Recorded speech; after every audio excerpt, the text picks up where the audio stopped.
Il se nommait Santiago. Le jour déclinait lorsqu'il arriva avec son troupeau devant une vieille église abandonnée.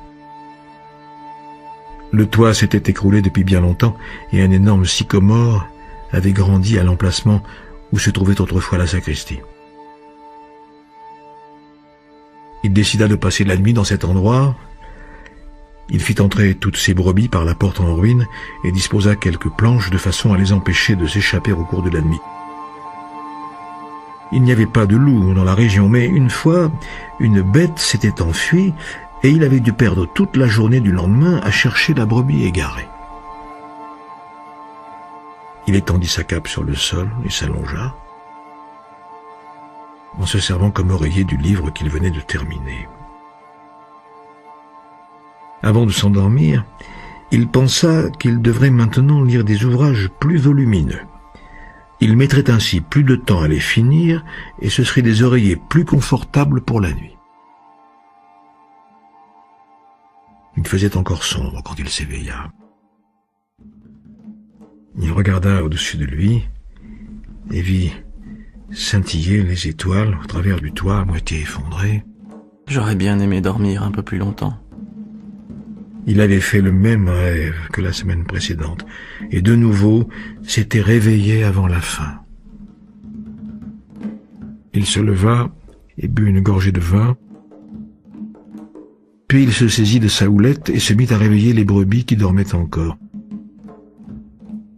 Il avait remarqué que la plupart des bêtes sortaient du sommeil sitôt que lui-même reprenait conscience, comme si quelque mystérieuse énergie eût uni sa vie à celle de ses moutons, qui depuis 2 ans parcouraient le pays avec lui en quête de nourriture et d'eau. Ils se sont si bien habitués à moi qu'ils connaissent mes horaires. Puis, après un instant de réflexion, il pensa que ce pouvait aussi bien être l'inverse. C'était lui qui s'était habitué aux horaires des animaux. Il y avait cependant des brebis qui tardaient un peu plus à se relever. Il les réveilla une à une avec son bâton, en appelant chacune d'elles par son nom. Il avait toujours été persuadé que les brebis étaient capables de comprendre ce qu'il disait. Aussi leur lisait-il parfois certains passages des livres qu'il avait marqués, ou bien il leur parlait de la solitude ou de la joie de vivre d'un berger dans la campagne, commentait les dernières nouveautés qu'il avait vues dans les villes par où il avait l'habitude de passer. Depuis l'avant-veille, pourtant, il n'avait pratiquement pas eu d'autre sujet de conversation que cette jeune fille qui habitait la ville où il allait arriver 4 jours plus tard. C'était la fille d'un commerçant. Il n'était venu là qu'une fois l'année précédente. Le commerçant possédait un magasin de tissus et il aimait voir tondre les brebis sous ses yeux pour éviter toute tromperie sur la marchandise. Un ami lui avait indiqué le magasin et le berger y avait amené son troupeau. J'ai besoin de vendre un peu de laine. La boutique était pleine et le commerçant demanda au berger d'attendre jusqu'en début de soirée. Celui-ci alla donc s'asseoir sur le trottoir du magasin et tira un livre de sa besace. Je ne savais pas que les bergers pouvaient lire des livres. C'était une jeune fille qui avait le type même de la région d'Andalousie, avec ses longs cheveux noirs et des yeux qui rappelaient vaguement les anciens conquérants maures. C'est que les brebis enseignent plus de choses que les livres. Ils restèrent à bavarder plus de 2 heures durant. Elle dit qu'elle était la fille de commerçant et parla de la vie au village où chaque jour était semblable au précédent. Le berger raconta la campagne d'Andalousie, les dernières nouveautés qu'il avait vues dans les villes par où il était passé. Il était heureux de n'être pas obligé de toujours converser avec ses brebis. Comment avez-vous appris à lire? Comme tout le monde. À l'école. Mais alors, si vous savez lire, pourquoi n'êtes-vous donc qu'un berger? Le jeune homme se déroba pour n'avoir pas à répondre à cette question. Il était bien sûr que la jeune fille ne pourrait pas comprendre. Il continua à raconter ses histoires de voyage. et les petits yeux mauresques s'ouvraient tout grands, ou se refermaient sous l'effet de l'ébahissement et de la surprise. À mesure que le temps passait, le jeune homme se prit à souhaiter que ce jour ne finît jamais, que le père de la jeune fille demeurât occupé longtemps encore. Il lui demanda d'attendre pendant 3 jours. Il se rendit compte qu'il ressentait quelque chose qu'il n'avait encore jamais éprouvé jusqu'alors. L'envie de se fixer pour toujours dans une même ville. Avec la jeune fille aux cheveux noirs, les jours ne seraient jamais semblables. Mais le commerçant arriva, finalement, et lui demanda de tondre 4 brebis. Puis il paya ce qu'il devait et l'invita à revenir l'année suivante.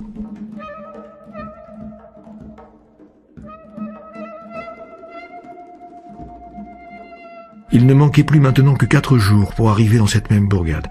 Il était tout excité et en même temps plein d'incertitudes. Peut-être la jeune fille l'aurait-elle oublié.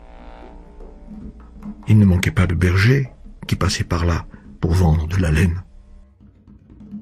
Peu importe. Dit-il parlant à ses brebis. Moi aussi je connais d'autres filles dans d'autres villes. Mais dans le fond de son cœur, il savait que c'était loin d'être sans importance. Et que les bergers, comme les marins ou les commis voyageurs, connaissent toujours une ville où existe quelqu'un capable de leur faire oublier le plaisir de courir le monde en toute liberté.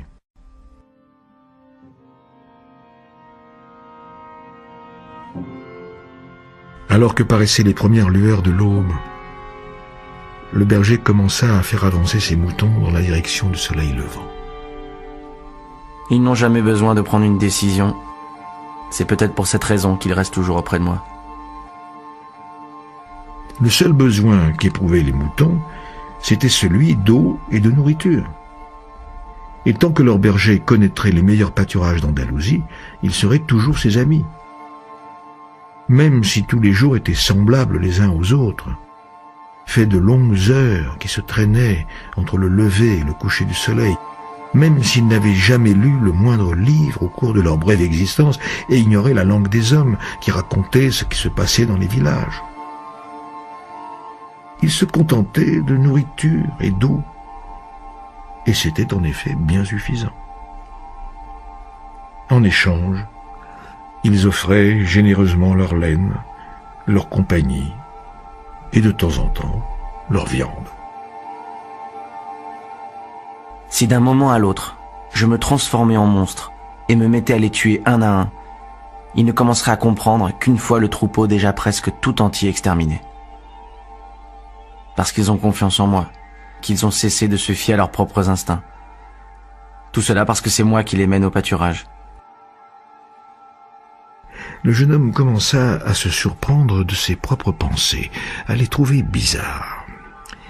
L'église, avec ce sycomore qui poussait à l'intérieur, était peut-être hantée. Était-ce pour cette raison qu'il avait encore refait ce même rêve, et qu'il éprouvait maintenant une sorte de colère à l'encontre des brebis, ses amis toujours fidèles? Il but un peu du vin qui lui restait du souper de la veille et serra son manteau contre son corps. Il savait que dans quelques heures, avec le soleil à pic, il allait faire si chaud qu'il ne pourrait plus mener son troupeau à travers la campagne.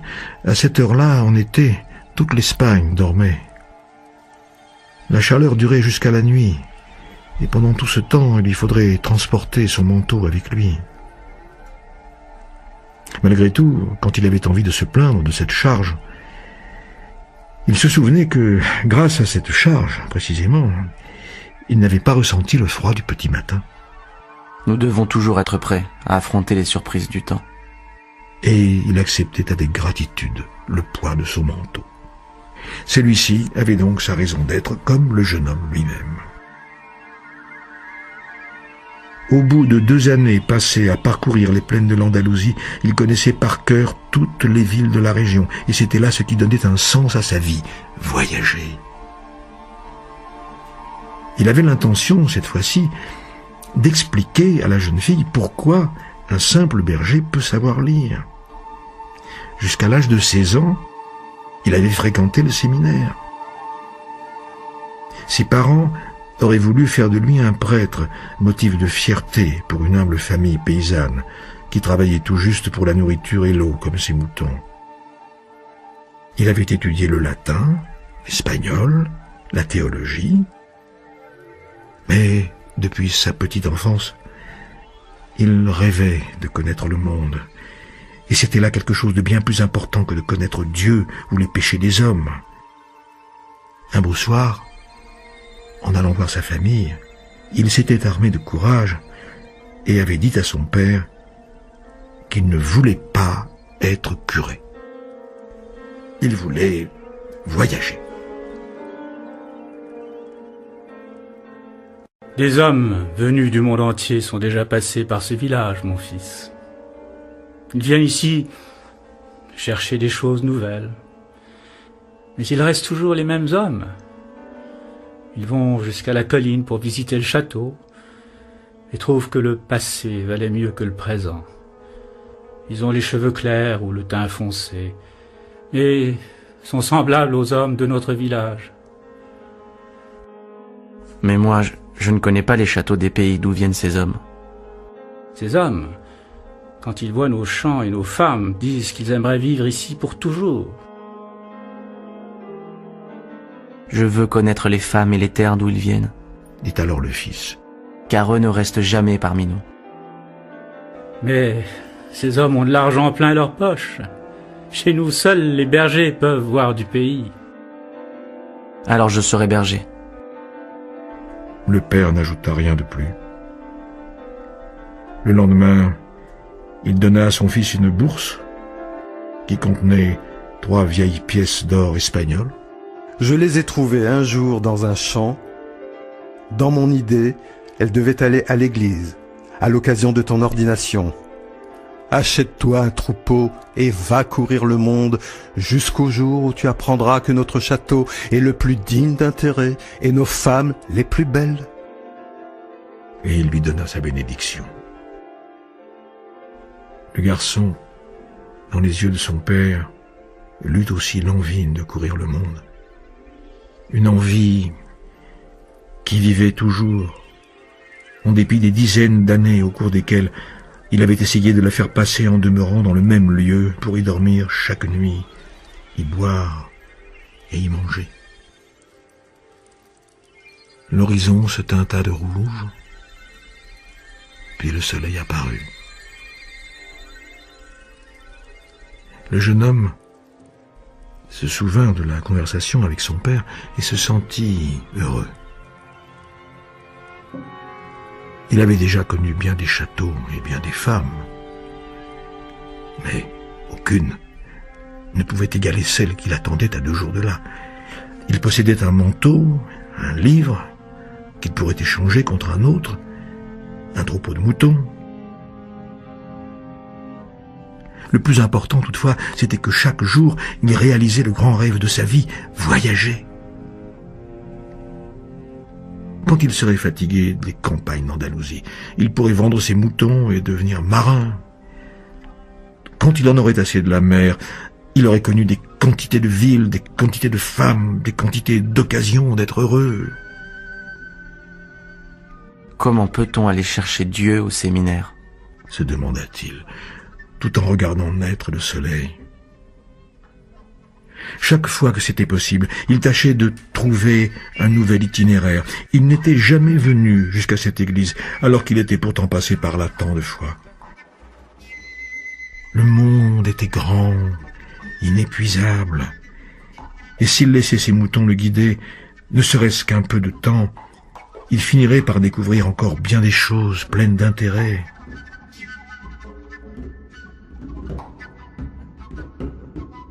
Le problème, c'est qu'ils ne se rendent pas compte qu'ils parcourent de nouveaux chemins tous les jours. Ils ne s'aperçoivent pas que les pâturages ont changé, que les saisons sont différentes. Car ils n'ont d'autres préoccupations que la nourriture et l'eau. Peut-être en est-il ainsi pour tout le monde. Pensa le berger.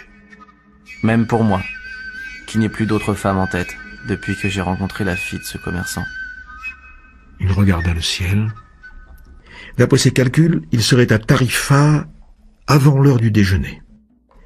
Là, il pourrait échanger son livre contre un plus gros volume, remplir sa bouteille de vin, se faire raser et couper les cheveux. Il devait être fin prêt pour retrouver la jeune fille, et il ne voulait même pas envisager l'éventualité qu'un autre berger fût arrivé avant lui, avec davantage de moutons, pour demander sa main. C'est justement la possibilité de réaliser un rêve qui rend la vie intéressante. Songea-t-il, en levant à nouveau son regard vers le ciel, tout en pressant le pas. Il venait de se rappeler qu'il y avait à Tarifa une vieille femme qui savait interpréter les rêves. Et cette nuit-là, il avait eu le même rêve qu'il avait déjà fait une fois. La vieille conduisit le jeune homme au fond de la maison, dans une pièce séparée de la salle par un rideau en plastique multicolore.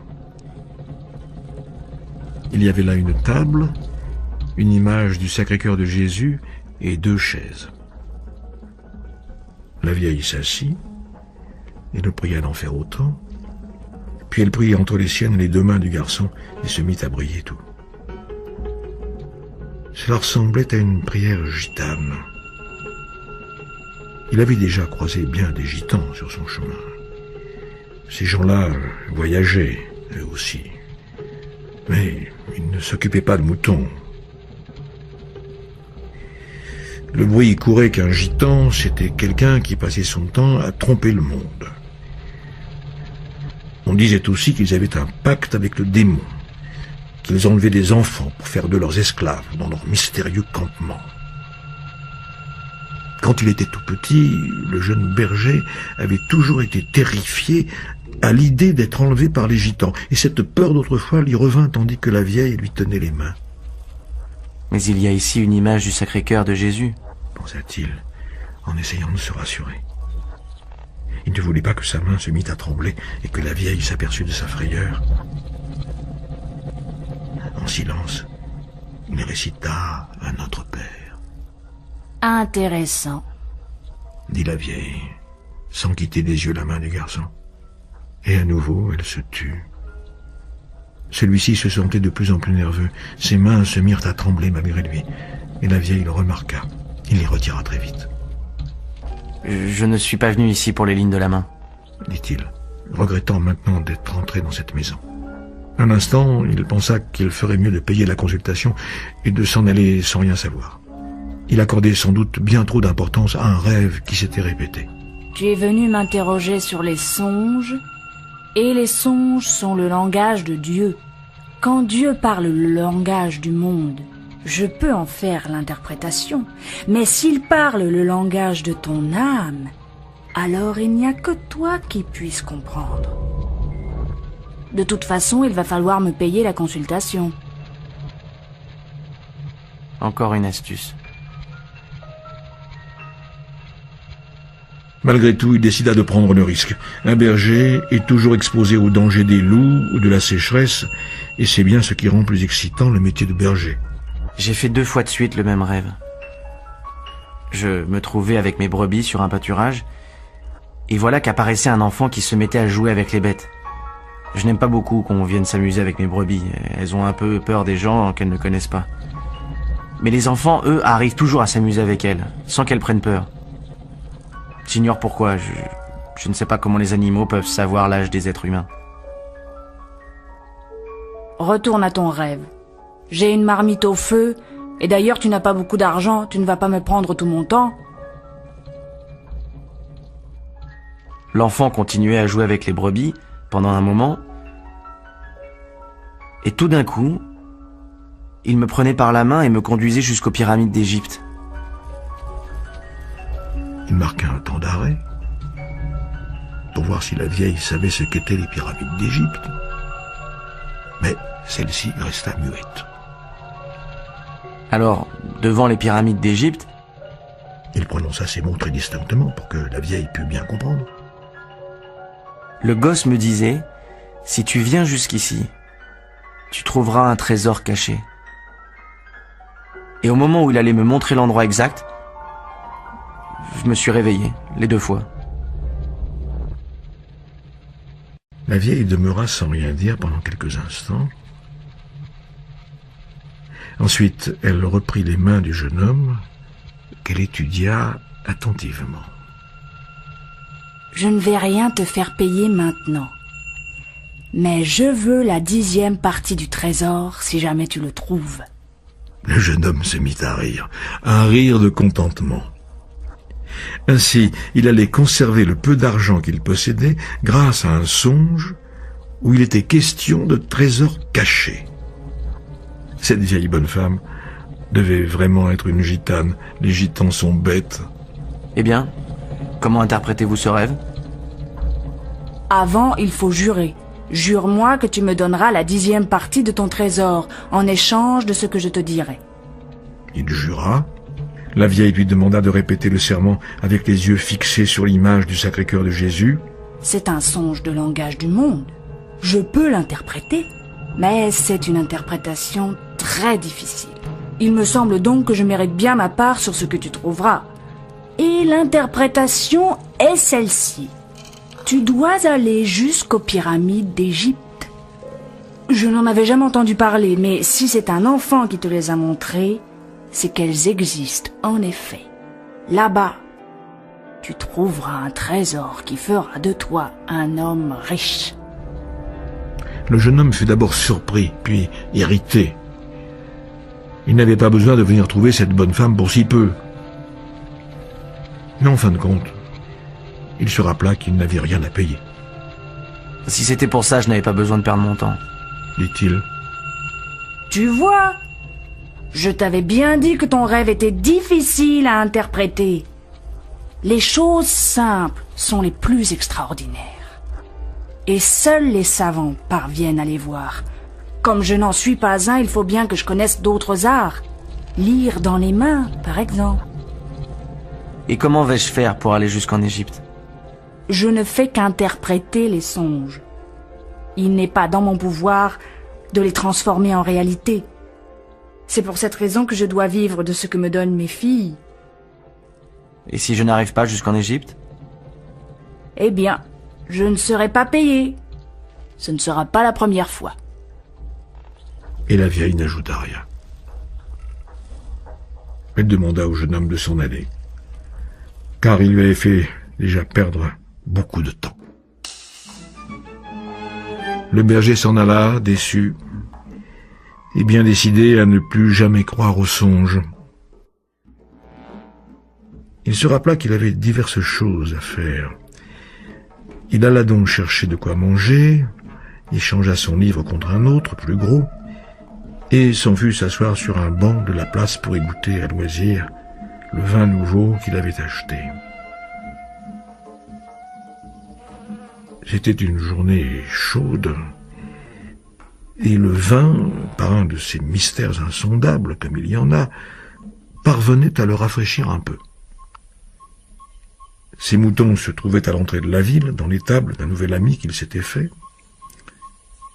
Il connaissait beaucoup de monde dans ces parages, et c'était bien pourquoi il aimait tant voyager. On arrive toujours à se faire de nouveaux amis, sans avoir besoin de rester avec eux jour après jour. Lorsqu'on voit toujours les mêmes personnes, comme c'était le cas au séminaire, on en vient à considérer qu'elles font partie de notre vie. Et alors, puisqu'elles font partie de notre vie, elles finissent par vouloir transformer notre vie. Et si nous ne sommes pas tels qu'elles souhaiteraient nous voir, les voilà mécontentes. Car tout le monde croit savoir exactement comment nous devrions vivre. Mais personne ne sait jamais comment il doit lui-même vivre sa propre vie. Un peu comme la bonne femme des rêves, qui ne savait pas les transformer en réalité. Il décida d'attendre que le soleil baisse un peu avant de partir dans la campagne avec ses brebis. Dans 3 jours, il allait revoir la fille du commerçant. Il commença à lire le livre que lui avait procuré le curé de Tarifa. C'était un volume épais, et dès la première page, il y était question d'un enterrement. En outre, les noms des personnages étaient extrêmement compliqué. Si jamais il lui arrivait un jour d'écrire un livre, pensa-t-il, il introduirait les personnages un à un pour éviter au lecteur d'avoir à apprendre leurs noms par cœur tous à la fois.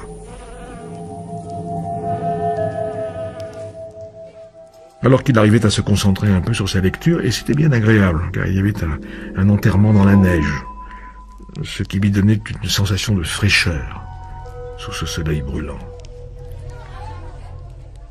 Un vieil homme vint s'asseoir à côté de lui et engagea la conversation. « Que font ces gens ?» demanda le vieillard en désignant les passants sur la place. « Ils travaillent ?» répondit le berger sèchement. Et il fit semblant d'être absorbé par ce qu'il lisait.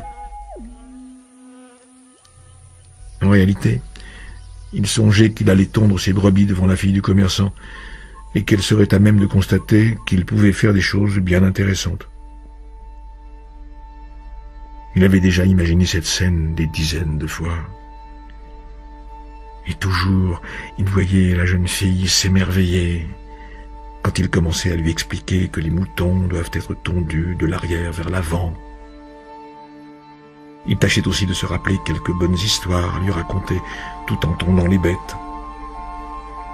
C'étaient pour la plupart des histoires qu'il avait lues dans des livres, mais il les raconterait comme s'il les avait vécues lui-même.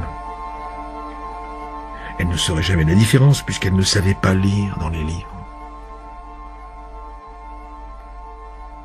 Le vieillard insista, cependant. Il raconta qu'il était fatigué, qu'il avait soif, et demanda à boire une gorgée de vin. Le garçon offrit sa bouteille. Peut-être l'autre allait-il le laisser tranquille. Mais le vieil homme voulait absolument bavarder. Il demanda au berger ce qu'était le livre qu'il était en train de lire. Celui-ci pensa se montrer grossier et changer de banc, mais son père lui avait appris à respecter les personnes âgées. Alors il tendit le bouquin au vieux bonhomme pour deux raisons. La première était qu'il se trouvait bien incapable d'en prononcer le titre, et la seconde, c'était que si le vieux ne savait pas lire, c'était lui qui allait changer de banc pour ne pas se sentir humilié. Fit le vieillard en examinant le volume sur toutes ses faces, comme si c'eût été un objet bizarre. C'est un livre important, mais fort ennuyeux. Le berger fut bien surpris. Ainsi, le bonhomme savait lire, lui aussi, et avait déjà lu ce livre-là.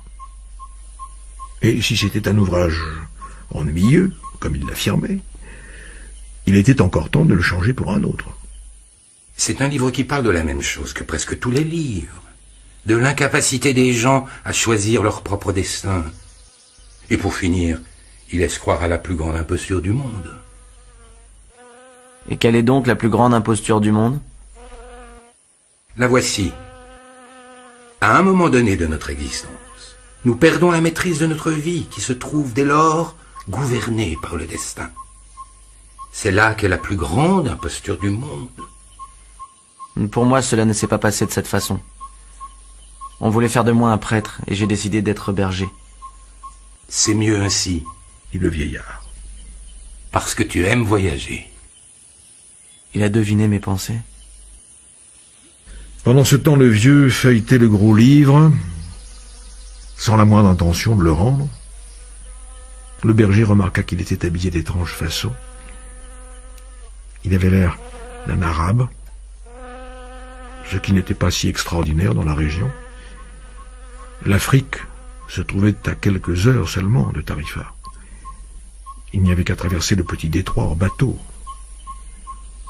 Très souvent, des Arabes venus faire des emplettes apparaissaient en ville. Et on les voyait prier de bien curieuses façons, plusieurs fois par jour. « D'où est-ce que vous êtes » demanda-t-il. « De bien des endroits. » Personne ne peut être de plusieurs endroits. Moi, je suis berger et je peux me trouver en différents endroits, mais je suis originaire d'un seul. Une ville proche d'un très vieux château. C'est là que je suis né. Alors disons que je suis né à Salem. Le berger ne savait pas où se trouvait Salem. Mais il ne voulut pas poser de questions, pour ne pas se sentir humilié du fait de sa propre ignorance. Il continua à regarder la place pendant un moment. Les gens allaient et venaient et paraissaient fort affairés. Comment est-ce à Salem? Demanda-t-il enfin, cherchant un indice quelconque. Comme toujours, depuis toujours.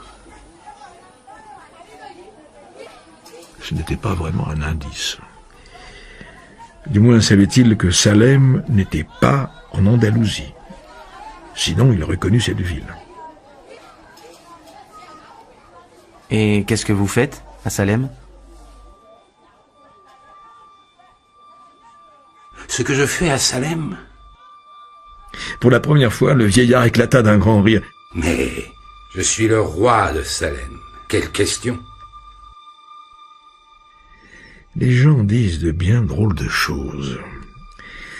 Quelquefois, il vaut mieux vivre avec les brebis, qui sont muettes, et se contentent de chercher de la nourriture et de l'eau.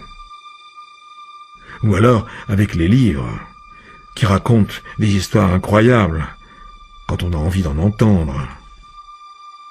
Mais quand on parle avec les gens, ceux-ci vous disent certaines choses qui font qu'on reste sans savoir comment poursuivre la conversation.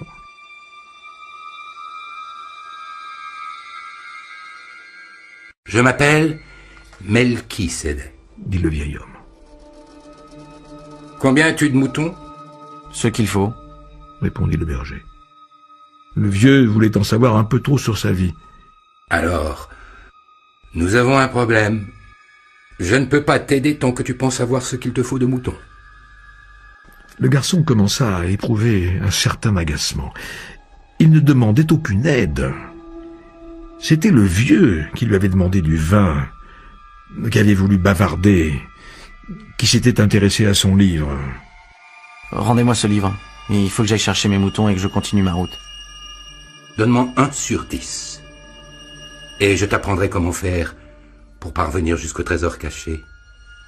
Le jeune homme se ressouvint alors de son rêve, et soudain tout devint clair. La vieille ne lui avait rien fait payer, mais ce vieux, qui était peut-être son mari, allait réussir à lui soutirer bien davantage en échange d'un renseignement qui ne correspondait à aucune réalité. Ce devait être un gitan, lui aussi. Cependant, avant même qu'il n'eût dit le moindre mot, le vieil homme se baissa, ramassa une brindille et se mit à écrire sur le sable de la place. Au moment où il se baissa, quelque chose brilla sur sa poitrine avec une telle intensité que le garçon en fut presque aveuglé. Et d'un geste étonnamment rapide pour un homme de son âge, il s'empressa de refermer son manteau sur son torse. Les yeux du garçon cessèrent d'être éblouis, et il put voir distinctement ce que le vieil homme était en train d'écrire. Sur le sable de la place principale de la petite ville, il lut le nom de son père et celui de sa mère. Il lut l'histoire de sa vie jusqu'à cet instant. Les jeux de son enfance, les nuits froides du séminaire. Il lut des choses qu'il n'avait jamais racontées à personne. Comme cette fois où il avait dérobé l'arme de son père pour aller chasser des chevreuils. Ou sa première expérience sexuelle solitaire. Je suis le roi de Salem, avait dit le vieillard. Pourquoi un roi bavarde-t-il avec un berger? Demanda le jeune homme, gêné et plongé dans le plus grand étonnement. Il y a plusieurs raisons à ça. Mais disons que la plus importante est que tu as été capable d'accomplir ta légende personnelle. Le jeune homme ne savait pas ce que voulait dire légende personnelle. C'est ce que tu as toujours souhaité faire.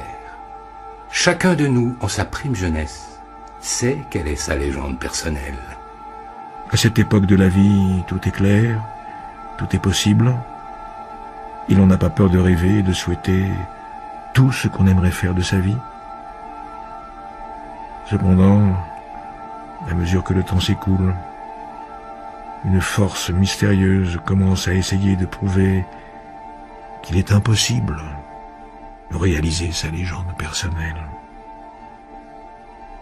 Ce que disait le vieil homme n'avait pas grand sens pour le jeune berger. Mais il voulait savoir ce qu'étaient ces forces mystérieuses. La fille du commerçant allait en rester bouche bée. Ce sont des forces qui semblent mauvaises, mais qui en réalité t'apprennent comment réaliser ta légende personnelle. Ce sont elles qui préparent ton esprit et ta volonté, car il y a une grande vérité en ce monde. Qui que tu sois et quoi que tu fasses, lorsque tu veux vraiment quelque chose, c'est que ce désir est né dans l'âme de l'univers. C'est ta mission sur la terre.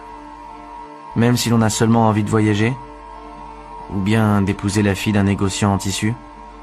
Ou de chercher un trésor. L'âme du monde se nourrit du bonheur des gens. Ou de leur malheur, de l'envie, de la jalousie. Accomplir sa légende personnelle est la seule et unique obligation des hommes. Tout n'est qu'une seule chose. Et quand tu veux quelque chose, tout l'univers conspire à te permettre de réaliser ton désir. Ils gardèrent le silence pendant un moment, à observer la place et les passants. Le vieux fut le premier à reprendre la parole. Pourquoi gardes-tu des moutons? Parce que j'aime voyager. Il montra un marchand de pop-corn, avec sa carriole rouge, dans un coin de la place. Cet homme aussi a toujours voulu voyager, quand il était enfant. Mais il a préféré acheter une petite carriole pour vendre du pop-corn, amasser de l'argent durant des années. Quand il sera vieux, il ira passer un mois en Afrique. Il n'a jamais compris qu'on a toujours la possibilité de faire ce que l'on rêve. Il aurait dû choisir d'être berger, pensa le jeune homme à haute voix. Il y a bien pensé. Mais les marchands de pop-corn sont de plus grands personnages que les bergers. Les marchands de pop-corn ont un toit à eux, tandis que les bergers dorment à la belle étoile. Les gens préfèrent marier leurs filles à des marchands de pop-corn plutôt qu'à des bergers. Le jeune homme sentit un pincement au cœur en pensant à la fille du commerçant. Dans la ville où elle vivait, il y avait sûrement un marchand de pop-corn. Pour finir, ce que les gens pensent des marchands de pop-corn et des bergers devient plus important pour eux que la légende personnelle. Le vieillard feuilleta le livre et s'amusa à en lire une page. Le berger attendit un peu et l'interrompit de la même façon qu'il avait été interrompu par lui. Pourquoi me dites-vous ces choses? Parce que tu essaies de vivre ta légende personnelle et que tu es sur le point d'y renoncer. Et vous apparaissez toujours dans ces moments-là? Pas toujours sous cette forme, mais je n'y ai jamais manqué. Parfois j'apparais sous la forme d'une bonne idée, d'une façon de se sortir d'affaire. D'autres fois, à un instant crucial, je fais en sorte que les choses deviennent plus faciles, et ainsi de suite. Mais la plupart des gens ne remarquent rien. Il raconta que la semaine précédente, il avait été obligé d'apparaître à un prospecteur sous la forme d'une pierre. L'homme avait tout abandonné pour partir à la recherche d'émeraudes. 5 années durant, il avait travaillé le long d'une rivière et avait cassé 999 999 pierres pour tenter de trouver une émeraude. À ce moment-là, il pensa renoncer, et il ne manquait alors qu'une pierre, une seule pierre, pour qu'il découvrît son émeraude. Comme c'était un homme qui avait misé sur sa légende personnelle, le vieillard décida d'intervenir. Il se métamorphosa en une pierre qui roula aux pieds du prospecteur. Sous le coup de la colère, celui-ci, se sentant frustré par les 5 années perdues, lança cette pierre au loin. Mais il la jeta avec une telle violence qu'elle alla frapper une autre pierre qui se brisa, révélant la plus belle émeraude du monde. Les gens apprennent très tôt leur raison de vivre. Dit le vieillard avec, dans les yeux, une certaine amertume. C'est peut-être pour cette raison même qu'ils renoncent aussi très tôt. Mais ainsi va le monde. Le jeune homme se souvint alors que la conversation avait eu pour point de départ le trésor caché. Les trésors sont déterrés par le torrent qui coule et enterrés par cette même montée des eaux. Si tu veux en savoir davantage sur ton trésor, tu devras me céder 1/10 de ton troupeau. 1/10 du trésor ne ferait pas l'affaire? Le vieil homme se montra déçu. Si tu t'en vas en promettant ce que tu ne possèdes pas encore, tu perdras l'envie de l'obtenir. Le berger lui dit alors qu'il avait promis 1/10 du trésor à la gitane. Les gitans sont malins. De toute façon, il est bon pour toi d'apprendre que dans la vie, tout a un prix. C'est là ce que les guerriers de la lumière tentent d'enseigner. Il rendit son livre au jeune homme. Demain, à cette même heure, tu m'amèneras 1/10 de ton troupeau. Je t'indiquerai comment réussir à trouver le trésor caché. Allez, bonsoir. Et il disparut par l'un des angles de la place.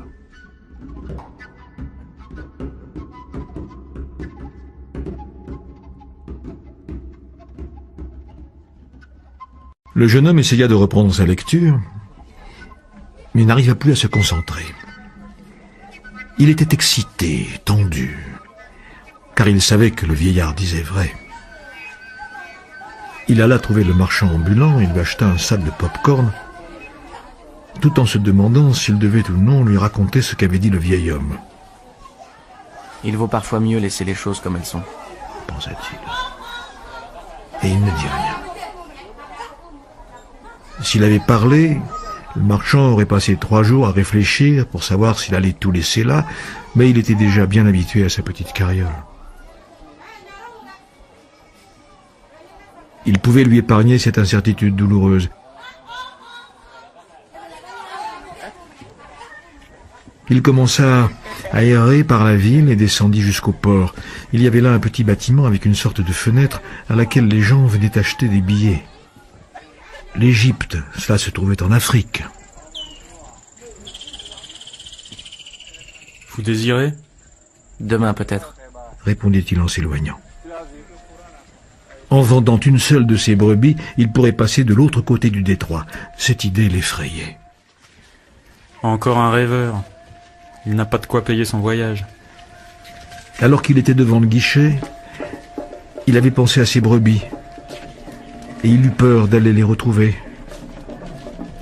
Au cours de ces 2 années, il avait tout appris de l'élevage des moutons.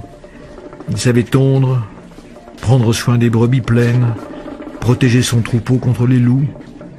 Il connaissait tous les champs et pâturages d'Andalousie, connaissait le juste prix d'achat et de vente de chacune de ses bêtes. Il décida de retourner jusqu'à l'étable de son ami par le chemin le plus long. La ville avait aussi un château et il voulut gravir la rampe empierrée et aller s'asseoir sur la muraille. De là-haut, il pouvait apercevoir l'Afrique. Quelqu'un lui avait expliqué une fois que c'était par là qu'étaient arrivés les Maures, qui avaient si longtemps occupé presque toute l'Espagne. Il détestait les Maures. C'était eux qui avaient amené les Gitans.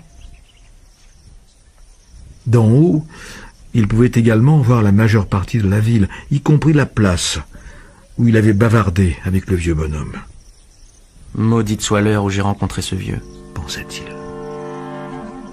Il était simplement allé trouver une femme capable d'interpréter les songes. Ni cette femme, ni ce vieillard n'accordaient la moindre importance au fait qu'il était un berger. C'étaient des solitaires qui ne croyaient plus en rien dans la vie et ne comprenaient pas que les bergers finissent par s'attacher à leurs bêtes. Ils connaissaient à fond chacune d'elles. Ils savaient s'il y en avait une qui boitait, laquelle devait mettre bas 2 mois plus tard, quelles étaient les plus paresseuses. Ils savaient aussi les tondre et les abattre. Si jamais ils décidaient de partir, elles allaient souffrir.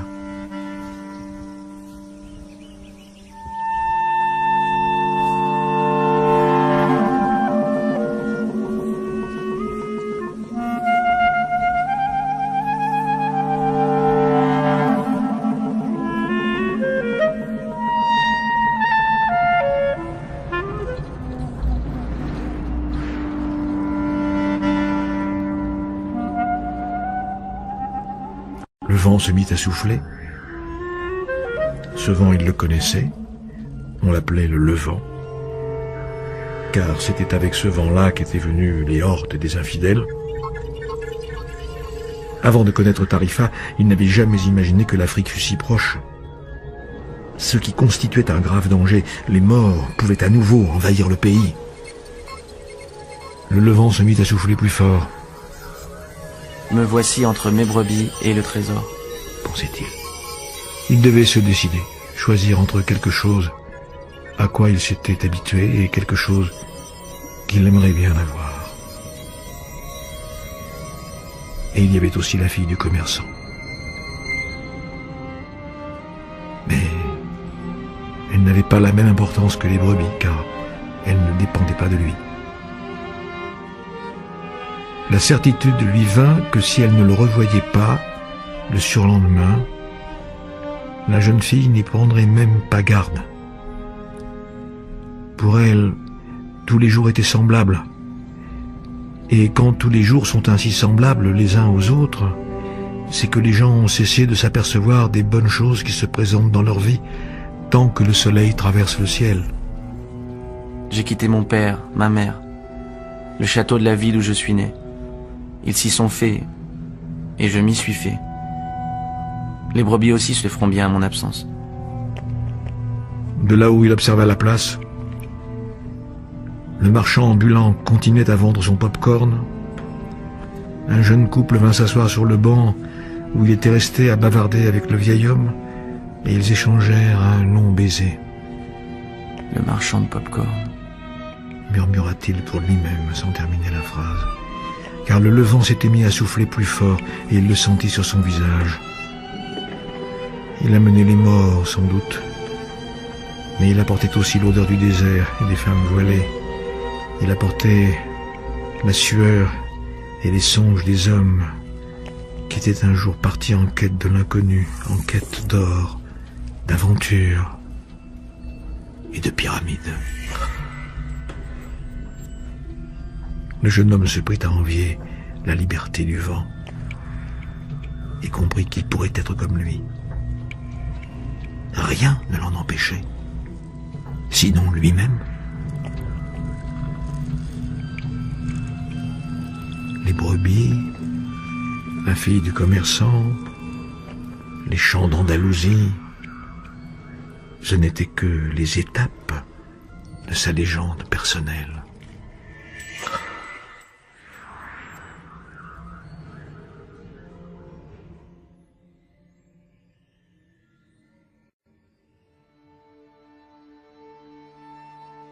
Le lendemain, le jeune berger retrouva le vieil homme à midi. Il amenait avec lui 6 moutons. Je suis surpris. Mon ami m'a acheté immédiatement le troupeau.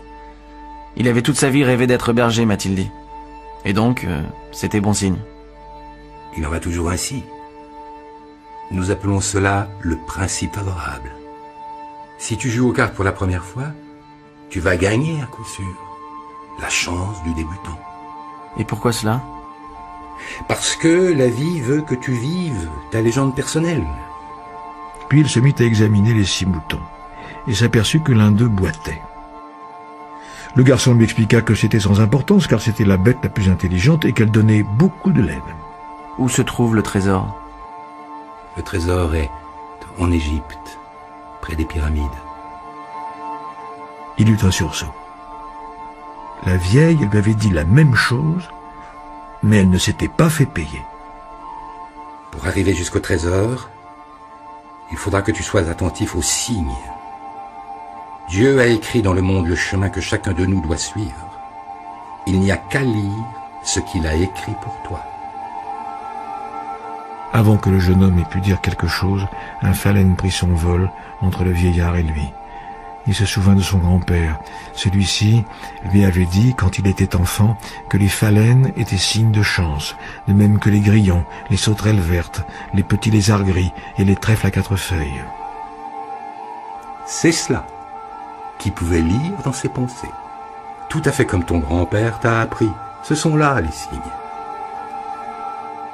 Puis, il ouvrit le manteau qui l'enveloppait. Le jeune garçon fut impressionné par ce qu'il vit alors, et se souvint de l'éclat qui l'avait ébloui la veille. Le vieil homme portait un pectoral en or massif, tout incrusté de pierreries. C'était vraiment un roi. Il devait se déguiser de cette manière pour échapper aux brigands. « Tiens, dit-il, en retirant une pierre blanche et une pierre noire qui étaient fixées au centre du pectoral. Elle se nomme Urim et Tumim. La noire veut dire oui. La blanche signifie non. Quand tu ne parviendras pas à repérer les signes, elles te serviront. Mais pose toujours une question objective. D'une façon générale, cherche à prendre tes décisions par toi-même. Le trésor se trouve près des pyramides. Et cela, tu le savais déjà. Mais tu as dû payer le prix de 6 moutons parce que c'est moi qui t'ai aidé à prendre une décision. Le jeune homme enfouit les 2 pierres dans sa besace. Dorénavant, il prendrait ses décisions lui-même. N'oublie pas que tout n'est qu'une seule chose. N'oublie pas le langage des signes.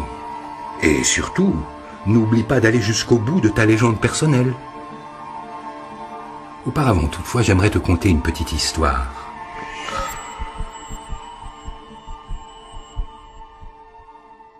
Certains négociants envoya son fils apprendre le secret du bonheur auprès du plus sage de tous les hommes. Le jeune garçon marcha 40 jours dans le désert avant d'arriver finalement devant un beau château au sommet d'une montagne. C'était là que vivait le sage dont il était en quête. Au lieu de rencontrer un saint homme, pourtant, notre héros entra dans une salle où se déployait une activité intense. Des marchands entraient et sortaient, des gens bavardaient dans un coin, un petit orchestre jouait de suaves mélodies, et il y avait une table chargée des mets les plus délicieux de cette région du monde. Le sage parlait avec les uns et les autres, et le jeune homme dut patienter 2 heures durant avant que ne vînt enfin son tour. Le sage écouta attentivement le jeune homme, lui expliquait le motif de sa visite, mais lui dit qu'il n'avait alors pas le temps de lui révéler le secret du bonheur. Et il lui suggéra de faire un tour de promenade dans le palais et de revenir le voir à 2 heures de là. Cependant, je veux vous demander une faveur, ajouta le sage, en remettant au jeune homme une petite cuiller, dans laquelle il versa 2 gouttes d'huile. Tout au long de votre promenade, tenez cette cuiller à la main en faisant en sorte de ne pas renverser l'huile. Le jeune homme commença à monter et descendre les escaliers du palais en gardant toujours les yeux fixés sur la cuiller. Au bout de 2 heures, il revint en présence du sage. « Alors, demanda celui-ci, avez-vous vu les tapisseries de Perse qui se trouvent dans ma salle à manger? Avez-vous vu le parc que le maître des jardiniers a mis 10 ans à créer? Avez-vous remarqué les beaux parchemins de ma bibliothèque? » Le jeune homme, confus, dut avouer qu'il n'avait rien vu du tout. Son seul souci avait été de ne point renverser les gouttes d'huile que le sage lui avait confiées. « Eh bien, retourne faire connaissance des merveilles de mon univers, lui dit le sage. On ne peut se fier à un homme si l'on ne connaît pas la maison qu'il habite.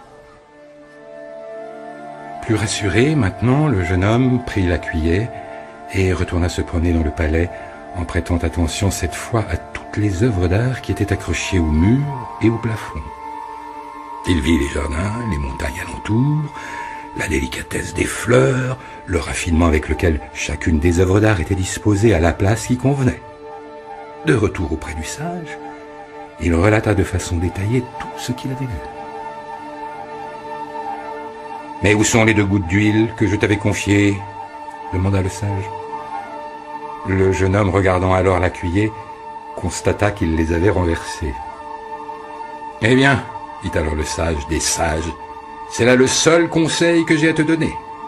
Le secret du bonheur est de regarder toutes les merveilles du monde, mais sans jamais oublier les 2 gouttes d'huile dans la cuiller. » Le berger demeura sans rien dire. Il avait compris l'histoire du vieux roi. Un berger peut aimer les voyages, mais jamais il n'oublie ses brebis. Le vieillard regarda le jeune homme et, de ses 2 mains ouvertes, fit sur sa tête quelques gestes étranges. Puis, il rassembla ses moutons et s'enfuit.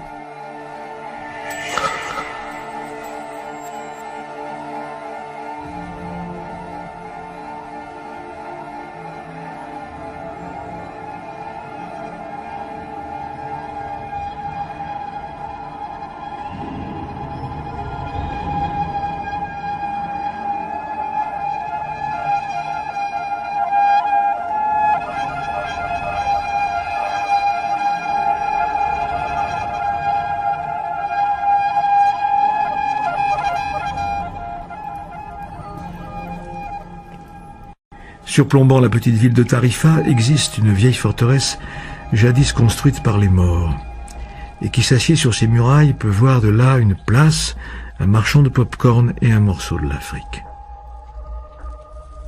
Melchisédek, le roi de Salem, s'assit ce soir-là sur les remparts du fort et sentit sur son visage le vent que l'on nomme le vent.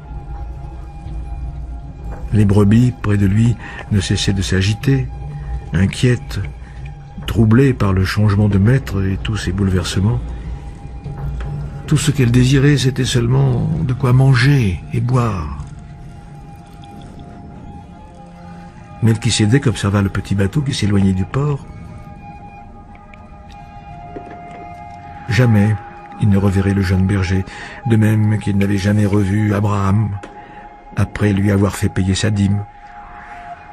Et cependant, c'était son œuvre. Les dieux ne doivent pas avoir de souhaits, car les dieux n'ont pas de légende personnelle. Toutefois, le roi de Salem, dans son fort intérieur, fit des vœux pour le succès du jeune homme. Dommage. Il aura bientôt oublié mon nom. J'aurais dû le lui répéter plusieurs fois. Quand il aurait parlé de moi, il aurait pu dire que je suis Melchisédek, le roi de Salem. Puis il leva les yeux au ciel, un peu confus de ce qu'il venait de penser. Je sais, ce n'est là que vanité des vanités, comme toi-même l'as dit, Seigneur. Mais un vieux roi peut parfois avoir besoin de se sentir fier de lui.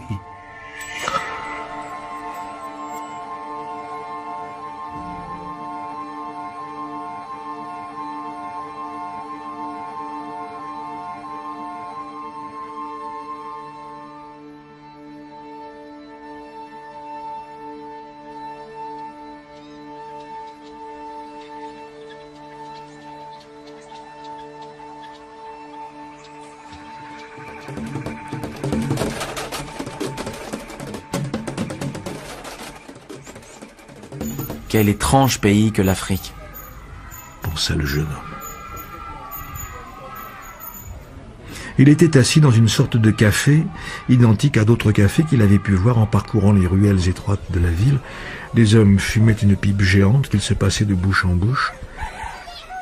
En l'espace de quelques heures, il avait vu des hommes qui se promenaient en se tenant par la main, des femmes au visage voilé, des prêtres qui montaient au sommet de hautes tours et se mettaient à chanter, tandis que tout le monde alentour s'agenouillait et se frappait la tête contre le sol. Pratique d'infidèle, se dit-il. Lorsqu'il était enfant, il avait l'habitude de voir à l'église dans son village une statue de Saint Jacques le Majeur, sur son cheval blanc, l'épée dégainée, foulant aux pieds des personnages qui ressemblaient à ces gens. Il se sentait mal à l'aise et terriblement seul. Les infidèles avaient un regard sinistre. De plus, dans la hâte du grand départ, il avait oublié un détail, un seul petit détail, qui pouvait bien le tenir éloigné de son trésor pendant un long temps. Dans ce pays, tout le monde parlait arabe.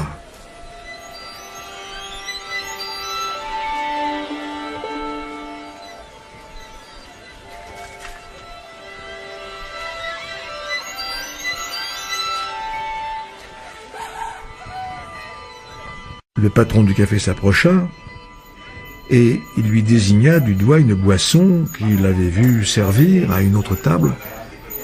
C'était du thé, un thé amer. Il aurait préféré boire du vin. Mais ce n'était sûrement pas le moment de se soucier de ce genre de choses. Il devait plutôt ne penser qu'à son trésor et à la façon de s'en emparer. En poche une somme relativement importante, et il savait que l'argent est une chose magique. Avec de l'argent, personne n'est jamais tout à fait seul. Dans peu de temps, l'affaire de quelques jours peut-être, il se trouverait au pied des pyramides. Un vieil homme, avec tout cet or qui brillait sur sa poitrine, n'avait aucun besoin de raconter des mensonges pour se procurer 6 moutons. Le vieux roi lui avait parlé de cygnes. Pendant la traversée du détroit, il avait pensé aux cygnes. Oui, il savait bien de quoi il parlait. Durant tout ce temps passé dans les campagnes de l'Andalousie, il s'était accoutumé à lire sur la terre et dans les cieux les indications relatives au chemin qu'il devait suivre. Il avait appris que tel oiseau révélait la présence d'un serpent à proximité, que tel arbuste permettait de savoir qu'il y avait de l'eau à quelques kilomètres de là. Les moutons lui avaient enseigné ces choses. Si Dieu guide si bien les brebis, il guidera aussi bien un homme, se dit-il. Et il se sentit rassuré. Le thé lui parut déjà moins amer. « Qui es-tu » entendit-il demander en langue espagnole. Il ressentit un immense réconfort. Il songeait à des signes et quelqu'un avait paru. « Comment se fait-il que tu parles espagnol » demanda-t-il. Le nouveau venu était un garçon vêtu à l'occidental, mais la couleur de sa peau donnait à penser qu'il était bien de la ville. Il avait à peu près sa taille et son âge. Ici, presque tout le monde parle espagnol. Nous ne sommes qu'à 2 petites heures de l'Espagne. Assieds-toi et commande quelque chose à mon compte. Et demande du vin pour moi. J'ai horreur de ce thé. Il n'y a pas de vin dans ce pays, rétorqua l'autre. La religion l'interdit. Le jeune homme dit alors qu'il devait se rendre aux pyramides. Il était sur le point de parler du trésor, mais préféra finalement n'en rien dire. L'arabe aurait bien été capable d'en exiger une partie pour le conduire jusque-là. Il se souvint de ce que le vieillard lui avait dit au sujet des propositions. Je voudrais que tu m'emmènes là-bas, si c'est possible.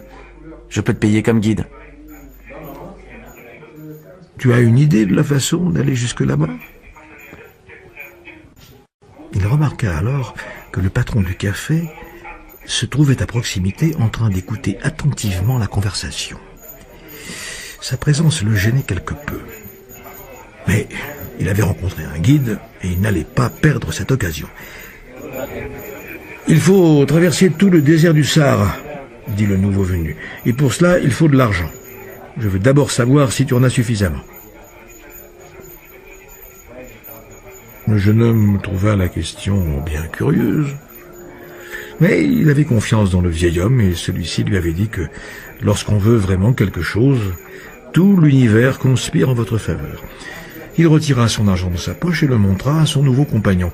Le patron du café s'approcha encore et le regarda également. Les deux hommes échangèrent alors quelques mots en arabe.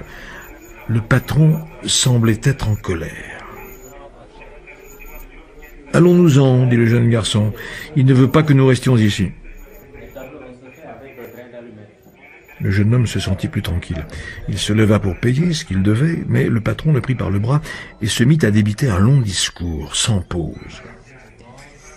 Le jeune homme était fort, mais il se trouvait en pays étranger. Ce fut son nouvel ami qui poussa le patron de côté et l'emmena, lui, à l'extérieur. « Il en voulait à ton argent, dit-il. Tanger, ce n'est pas comme le reste de l'Afrique. Ici, nous sommes dans un port. Et les ports sont tous des repères de voleurs. » Il pouvait donc se fier à son nouvel ami, qui était venu à son aide alors qu'il se trouvait dans une situation critique. Il tira l'argent de sa poche et le compta. « Nous pouvons arriver demain au pied des pyramides, dit l'autre en prenant l'argent, mais il faut que j'achète 2 chameaux. » Et ils s'en furent ensemble par les rues étroites de Tanger. Dans tous les coins et recoins, il y avait des étalages de marchandises à vendre. Ils arrivèrent finalement au milieu d'une grande place où se tenait le marché. Des milliers de personnes étaient là, qui discutaient, vendaient, achetaient. Les produits maraîchers voisinaient avec des poignards, des tapis, des pipes de toutes sortes. Le jeune homme ne quittait pas des yeux son nouvel ami. Il n'oubliait pas que celui-ci avait maintenant tout son argent entre les mains. Il songea bien à le lui redemander, mais se dit que ce serait manquer de délicatesse. Il ne connaissait pas les usages de ces terres étrangères dont il foulait maintenant le sol. Il suffit de le surveiller, pensa-t-il. Il était plus fort que l'autre. Tout à coup, au milieu de cet énorme fouillis, voilà que ses yeux tombèrent sur la plus belle épée qu'il eût jamais vue.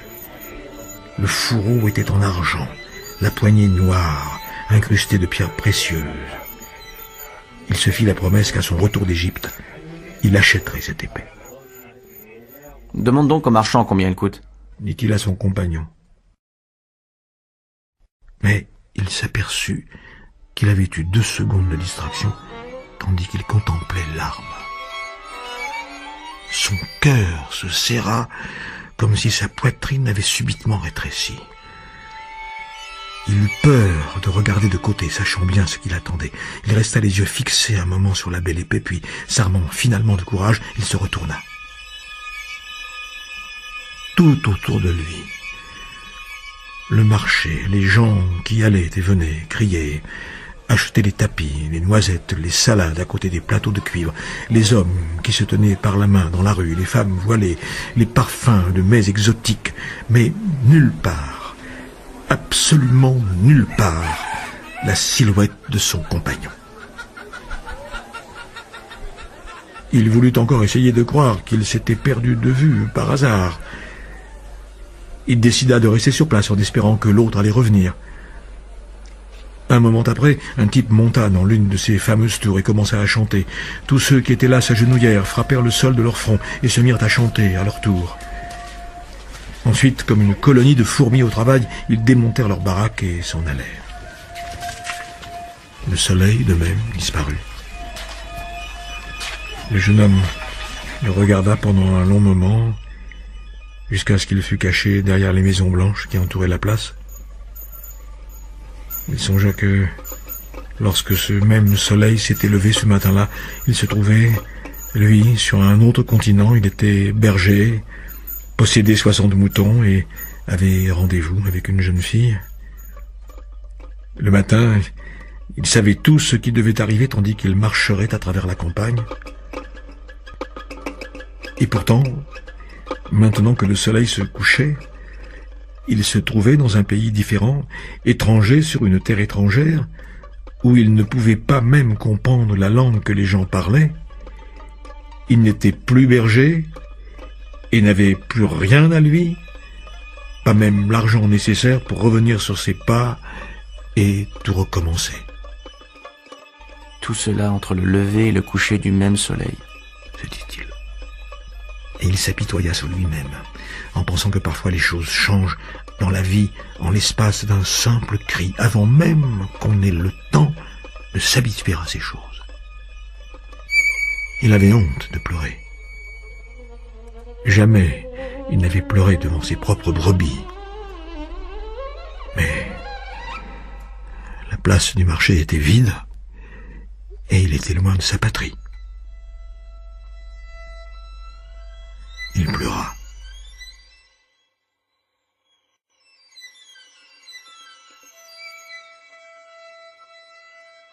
Il pleura parce que Dieu était injuste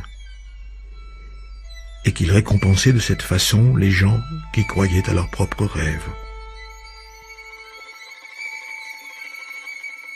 Quand j'étais avec mes moutons, j'étais heureux. Et je faisais partager mon bonheur tout alentour. Les gens me voyaient arriver et m'accueillaient bien. Maintenant, je suis triste et malheureux. Que vais-je faire? Je vais être plus amer et n'aurai plus confiance en personne parce qu'une personne m'a trahi. Je vais haïr tous ceux qui ont trouvé des trésors cachés parce que je n'ai pas trouvé le mien. Et je vais continuellement chercher à conserver le peu que j'ai, parce que je suis trop petit pour embrasser le monde. Il ouvrit sa besace pour voir ce qu'il avait dedans. Peut-être restait-il encore un morceau de sandwich qu'il avait mangé à bord du bateau. Mais il ne trouva que le gros livre, le manteau et les 2 pierres que le vieil homme lui avait données. À la vue de ces pierres, il éprouva un sentiment de grand réconfort. Il avait échangé 6 brebis contre 2 pierres précieuses provenant d'un pectoral en or. Il pouvait les vendre et acquérir ainsi son billet de retour. Je serai désormais plus malin, pensa-t-il, tout en retirant les 2 pierres de sa besace pour les cacher au fond de sa poche. C'était ici un port, et la seule chose vraie que ce type lui eût dite était bien celle-ci. Un port est toujours plein de voleurs. Maintenant, il comprenait enfin les efforts désespérés du patron dans le café. Il essayait de lui dire de ne pas se fier à cet homme. Je suis comme tous les autres. Je vois le monde comme je souhaiterais que les choses se produisent, et non comme elles se produisent réellement. Il resta à considérer les pierres. Il caressa doucement chacune d'elles, éprouva leur température, leur surface lisse. Elles étaient son trésor. Le seul fait de les toucher lui procura une sorte d'apaisement. Elle lui rappelait le souvenir du vieil souvenir. Quand tu veux vraiment, l'univers vraiment faire en sorte que tu viennes à l'obtenir. Il aurait voulu comprendre quand cela pouvait être vrai. Il se trouvait là, sur une place de marché déserte, sans un sou en poche, sans brebis à garder pour la nuit. Les pierres constituaient la preuve qu'il avait bien rencontré un roi qui connaissait son histoire personnelle, qui était au courant de ce qu'il avait fait avec l'arme de son père et de sa première expérience sexuelle. Les pierres servent à la divination. Elles se nomment Urim et Tumim. Il les remit à leur place dans le sac et décida de faire l'expérience. Le vieux avait dit qu'il fallait poser des questions claires parce que les pierres ne pouvaient servir que si l'on savait ce qu'on voulait. Le jeune homme alors demanda si la bénédiction du vieillard était toujours sur lui. Il retira l'une des pierres. C'était oui. Est-ce que je vais trouver mon trésor? Interrogea-t-il. Il plongea la main dans la besace et allait saisir l'une des pierres quand elles glissèrent toutes 2 par un trou qu'il y avait dans le tissu. Il ne s'était jamais aperçu que sa besace était déchirée. Il se baissa pour ramasser Urim et Tumim et les remettre à l'intérieur du sac, mais en les voyant par terre, une autre phrase lui revint en mémoire.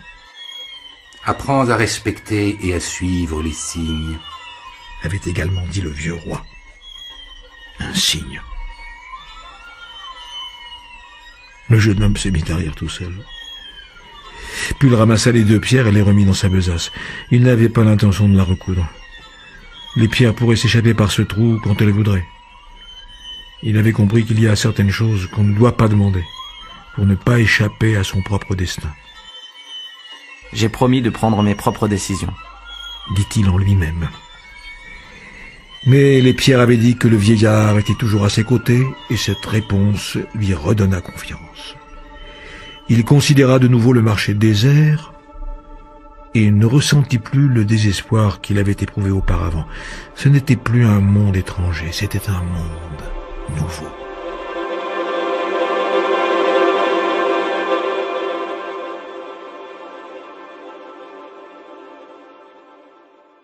Après tout, ma foi, c'était justement cela qu'il voulait, connaître des mondes nouveaux. Même s'il ne devait jamais arriver jusqu'aux pyramides, il était déjà allé beaucoup plus loin que n'importe quel berger de sa connaissance. S'il savait qu'à moins de 2 heures de bateau, il existe tant de choses différentes. Le monde nouveau apparaissait devant ses yeux, sous la forme d'un marché désert, mais il avait déjà vu cette place pleine de vie, et il ne l'oublierait plus jamais. Il se souvint de l'épée. Il avait payé le prix fort pour la contempler un instant, mais aussi n'avait-il jamais rien vu de semblable jusque-là. Il eut soudain le sentiment qu'il pouvait regarder le monde soit comme la malheureuse victime d'un voleur, soit comme un aventurier en quête d'un trésor. Je suis un aventurier en quête d'un trésor, pensa-t-il, avant de sombrer, épuisé, dans le sommeil.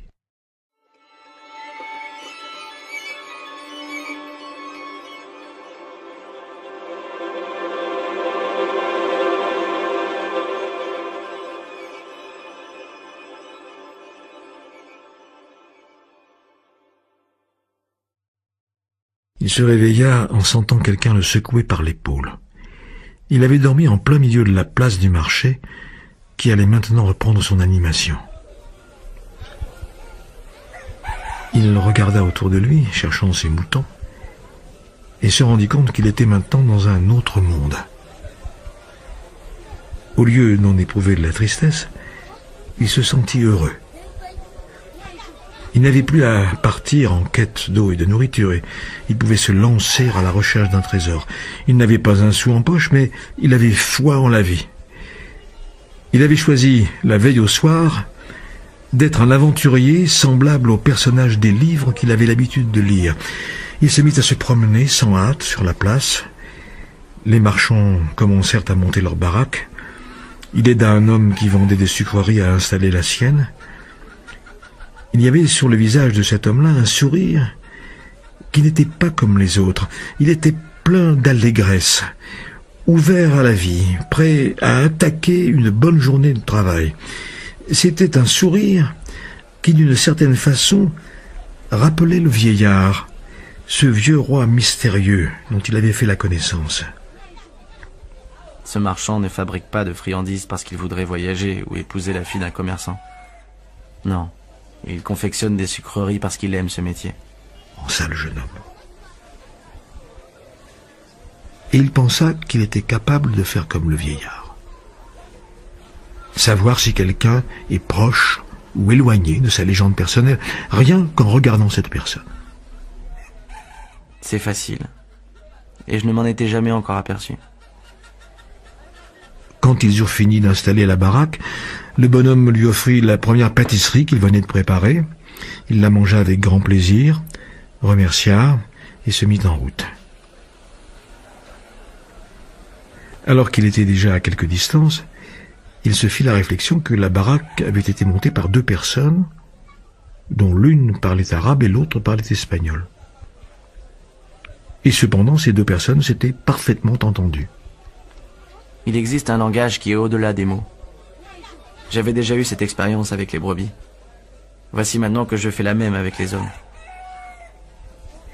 Il était donc en train d'apprendre diverses choses nouvelles, des choses dont il avait déjà eu l'expérience et qui pourtant étaient nouvelles parce qu'elles s'étaient trouvées sur son chemin sans qu'il s'en fût rendu compte.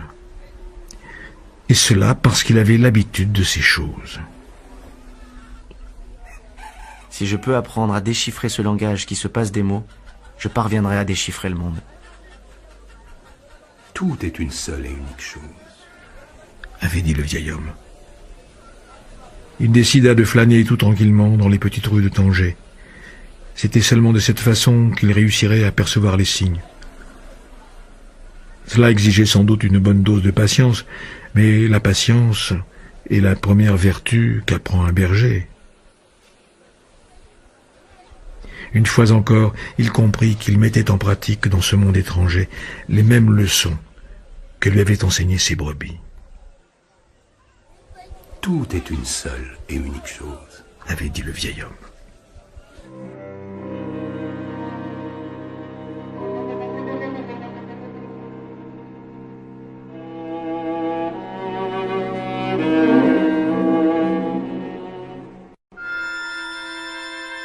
Le marchand de cristaux vit le jour se lever et ressentit la même impression d'angoisse qu'il éprouvait chaque matin.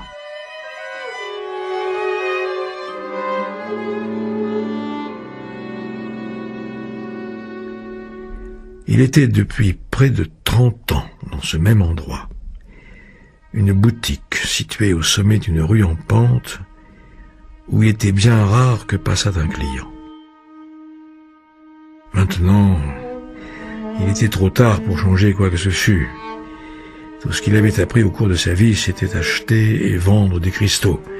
Il y avait eu un temps où sa boutique était connue de beaucoup de gens, marchands arabes, géologues français et anglais, soldats allemands, qui avaient toujours de l'argent plein les poches. En ce temps-là, c'était une grande aventure que de vendre des cristaux, et il imaginait comment il allait devenir un homme riche, et toutes ces belles femmes qu'il aurait un jour quand il serait vieux. Et puis, le temps passa, peu à peu, et la cité de même. Ceuta prospéra plus que Tanger, et le commerce prit une autre voie.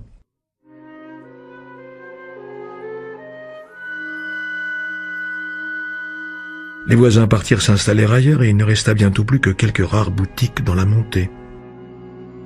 Personne n'allait gravir une rue en pente pour quelques malheureuses boutiques.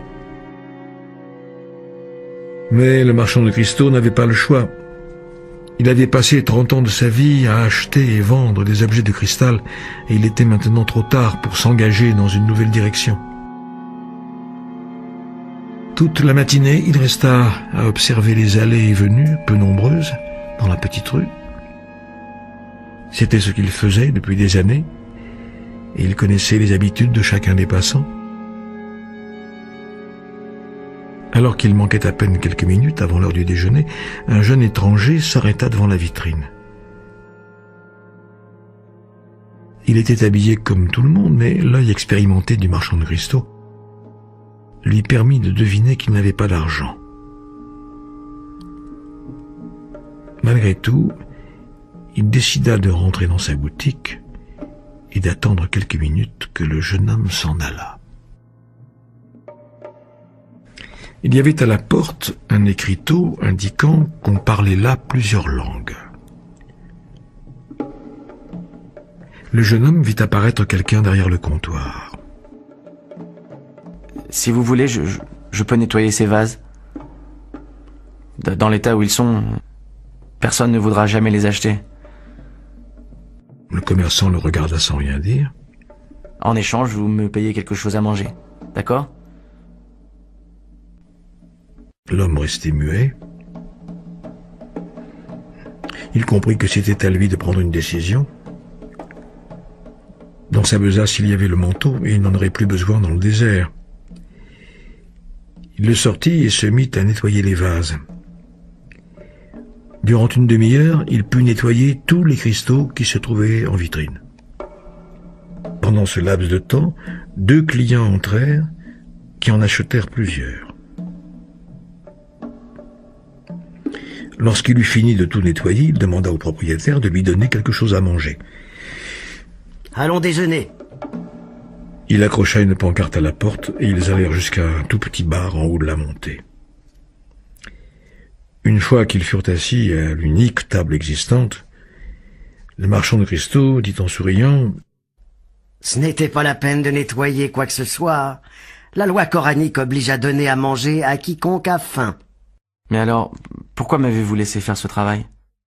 Parce que les cristaux étaient sales, et toi comme moi avions besoin de nettoyer nos têtes des mauvaises pensées. Quand ils eurent fini de manger, le marchand se tourna vers le jeune homme. « Je voudrais que tu travailles dans mon magasin. Aujourd'hui, il est entré 2 clients pendant que tu nettoyais les cristaux, c'est un bon signe. » Les gens parlent beaucoup de signes. Pensa le berger. Mais ils ne savent pas au juste de quoi ils parlent. Comme moi, qui ne m'étais jamais aperçu que depuis tant d'années, je parlais avec mes brebis un langage sans parole. « Veux-tu travailler pour moi ?» Le marchand de cristaux insistait. Je peux travailler pour le reste de la journée. Je nettoierai jusqu'au petit matin tous les cristaux de la boutique. En échange, il me faut de l'argent pour être demain en Égypte. Du coup, le vieux se mit à rire.